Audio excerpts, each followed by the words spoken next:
First இன்ஸ்டாவில் நான் Tamil Nadu free fire ID சேல்ஸ்னு கேட்டேன். ம் ஒருத்தவங்க நம்பர் வந்துட்டு அதுக்கு போட்டு நான் 100 ரூபா பட்ஜெட்ல ஒரு ஐடி கிடைக்குமான்னு ம் இருக்குப்பா தம்பின்னு சொன்னாங்க. ம் அப்புறம் 100 ரூபா போட்டு விட்ட பிறகு நம்பரை பிளாக் பண்ணிட்டாங்க. ஒருத்தர் அவரே ஃபோன் பண்ணாரு. ஒருத்தர் ம் ம் ம் ஃப்ரீ ஃபயர் ஐடி வேணுமா தம்பி ம் ம் சொன்னாரு. ம் 350 ரூபாய்க்கு உனக்கு தரேன் 500 ஐடினாரு. ம் நானும் போட்டு விட்டேன். அவரு தரேன்னு சொல்லிட்டு தரையவில்லை. ம் அப்புறம் 700 சொன்னாரு. ம் போட்டு விட்டேன். ம் 750 ரூபா இது லாஸ் பண்ணிட்டாங்க. சரி விடு விடு விடு பார்த்துக்கலாம். அதனால தான் கேட்டோம். அதனால என்ன கேட்ட?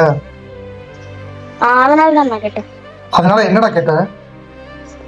நீங்களும் ஸ்கேம் பண்ணிட மாட்டீங்களான்னு கேட்டேன். நான் ஸ்கேம் பண்ண மாட்டேன். நான் என்ன சொல்றேன், நீ ஐடிலாம் வேண்டாம் விட்டுட்டு. எல்லாருமே நீ போய் ஐடி கேட்டா அவனை ஏமாத்திடுவாங்க. சரியா? இல்ல எங்க அண்ணன் ஃப்ரீ ஃபயர் வச்சிருக்காங்க. அதனால அவங்க என்னோட நிறைய பண்டல் வச்சிருப்பாங்க. அதனால என்ன பாட்டுன்னு சொல்லுவாங்க. அதனால தான் நான் கேட்டேன்.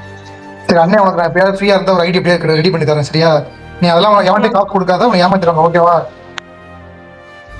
சரிண்ணா நீங்களே ஃப்ரீயா இருந்த ஒரு ஐடி தாங்க. சரி தம்பி நான் வைக்கிறேன்டா, எனக்கு ஒர்க் இருக்கு. ஓகே இந்த